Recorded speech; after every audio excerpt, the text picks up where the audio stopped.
Bonjour à tout le monde, ici Jean-Claude Sely, guérisseur magnétiseur en Suisse. Tout d'abord, êtes-vous bien abonné à ma chaîne YouTube car cela me permet réellement d'avancer.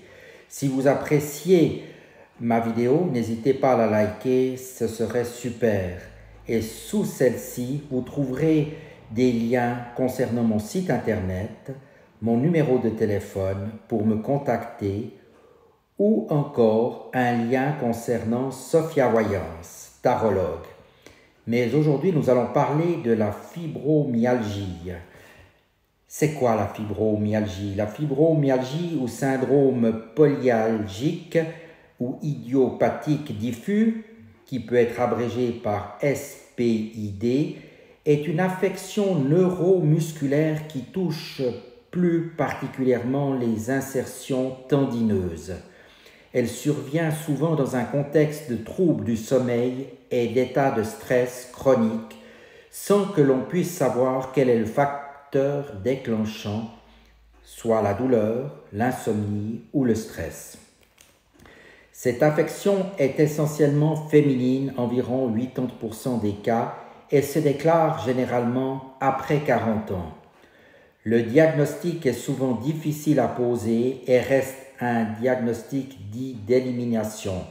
L'examen clinique, les radiographies, les analyses biologiques doivent d'abord écarter d'autres maladies, notamment la polyarthrite. En cas de doute, mieux vaut s'adresser à un rhumatologue, mais une fois le diagnostic posé, c'est plutôt un neurologue spécialisé dans le traitement de la douleur qu'il faudrait consulter.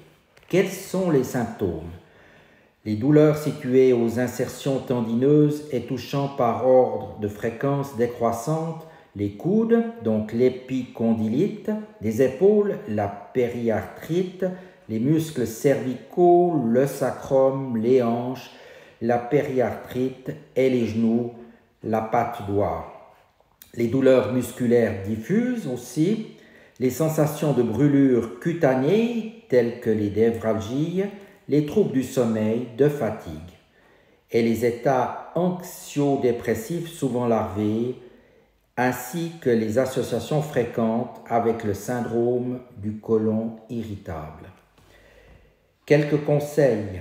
Faites très attention au sommeil car l'insomnie est directement liée à l'intensité des douleurs et accentue à son tour la perception douloureuse. Faites aussi attention aux efforts excessifs qui aggravent les douleurs dans les jours qui suivent.